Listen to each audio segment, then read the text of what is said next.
Flux libre avec GL Events, acteur de référence des métiers de l'événement depuis plus de 45 ans. GL Events, bringing people together. Passons maintenant à un univers où la performance se conjugue avec un héritage légendaire.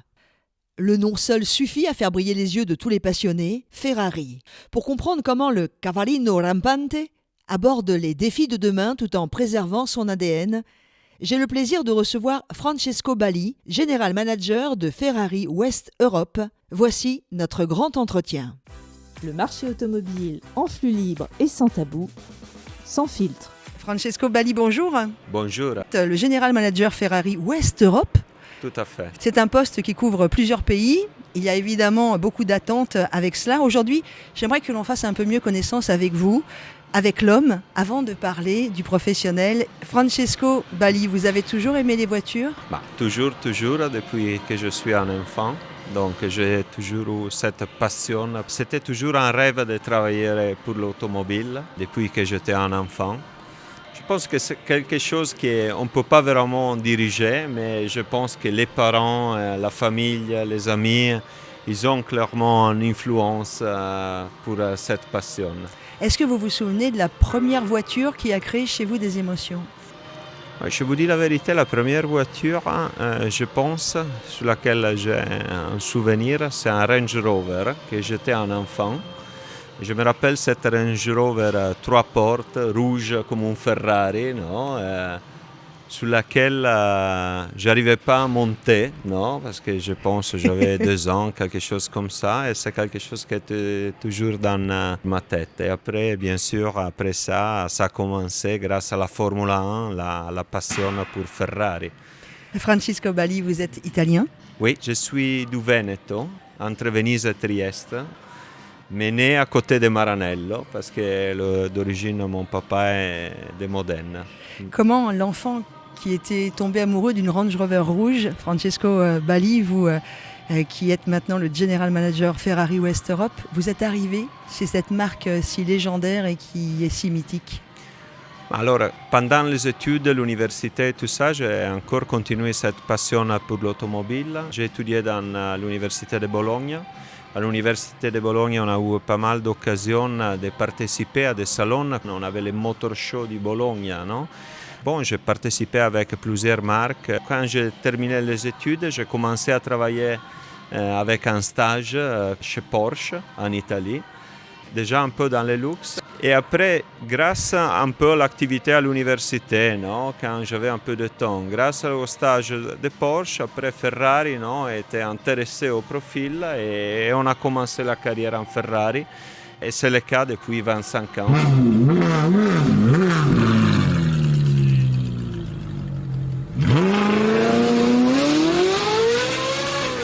J'avais commencé que j'avais 26 ans en Ferrari. Et quel poste vous aviez lorsque vous aviez 26 ans ? C'était comme assistant marketing dans le marché italien. À ce moment-là, ce n'était pas seulement Ferrari, c'était Ferrari et Maserati ensemble.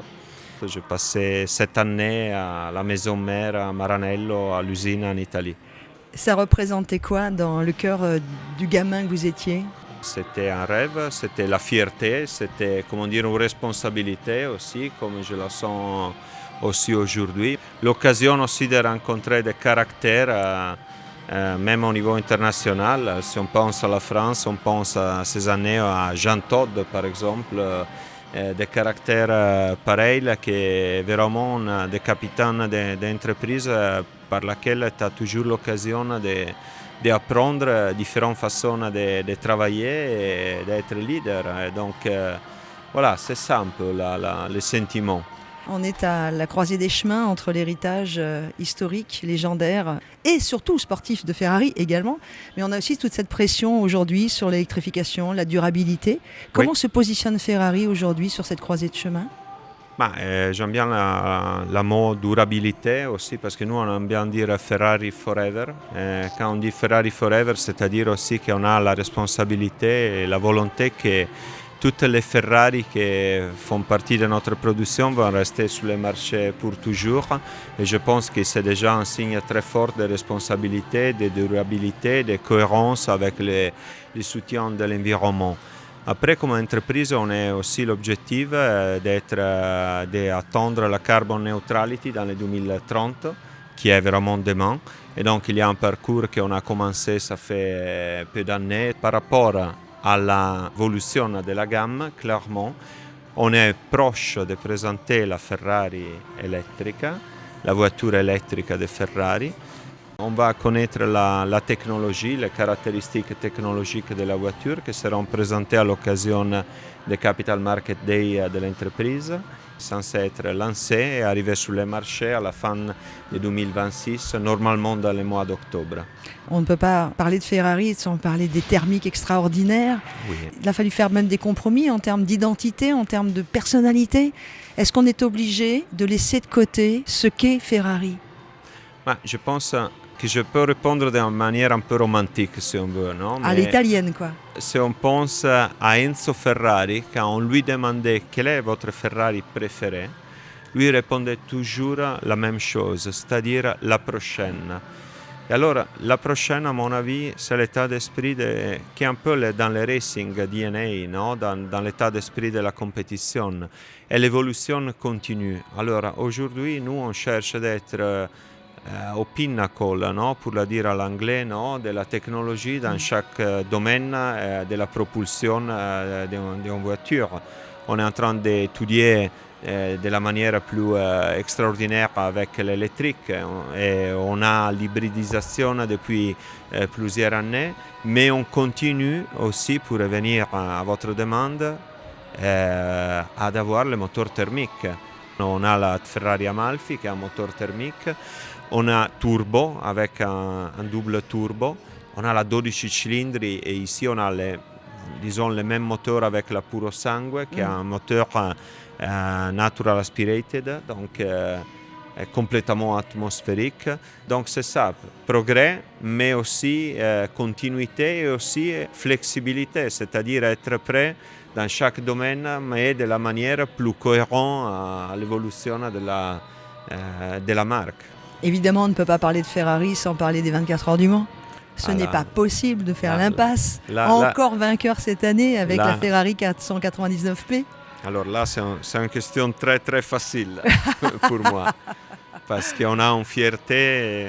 Mesdames et messieurs, ladies and gentlemen, vous étiez 330 000 ce week-end. Vous êtes capable de faire énormément de bruit. Encore. Bravo, mesdames et messieurs. Merci d'être là. La question était qui allait monter sur ce podium?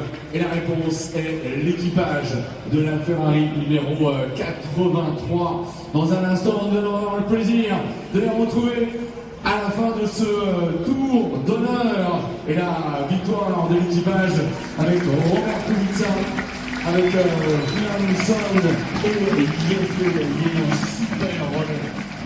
Et c'était vraiment,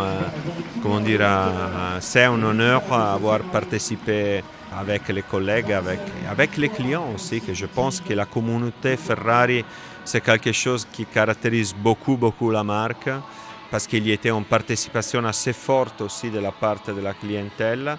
Oui, et c'est la troisième année qu'on gagne, chaque année avec une voiture différente, parce qu'on a... C'était le cas avec la voiture 51 dans le 2023 et la voiture 50 l'année dernière et la 83 la jaune cette année. Et donc c'est un résultat super. Ferrari restera sur cet univers du grand luxe? Tout à fait. C'est l'ADN de la marque, c'est l'exclusivité aussi. C'est la passion pour le design. On a un centre style qui s'appelle Ferrari Design depuis le 2010. Qui aujourd'hui a plus de 120-130 collègues qui travaillent sur le développement esthétique de l'intérieur et l'extérieur de la voiture, sur les matériaux. Francesco Balli, je ne peux pas moi acheter une Ferrari demain. Je ne parle pas d'argent, il faut passer quand même, il faut montrer patte blanche. Non, Ferrari, on aime bien dire qu'il y a un rêve, mais c'est un rêve qu'un jour ou l'autre, tous peuvent attendre. Ne serait-ce que de collection, je peux y avoir accès. Parce qu'aujourd'hui, le marché d'occasion de Ferrari, il a différents niveaux de prix, quelque chose qui s'est développé énormément. Ferrari Forever. Je voudrais qu'on conclue ensemble, Francesco Balli, vous qui êtes le big boss de Ferrari Europe West, par cette dernière question. Que représente Ferrari aujourd'hui et demain? Un rêve, c'est-à-dire il y a une phrase que moi j'adore de Enzo Ferrari encore une fois, qui dit en italien se lo puoi sognare, lo puoi fare. Et si tu peux le rêver, tu peux le faire.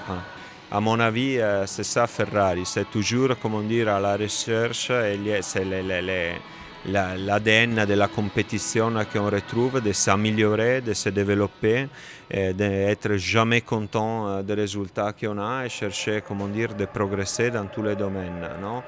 Et votre Ferrari préférée? La prochaine. Merci beaucoup Francesco Balli d'avoir partagé ces quelques moments avec nous. C'était un plaisir. Merci à vous pour l'invitation.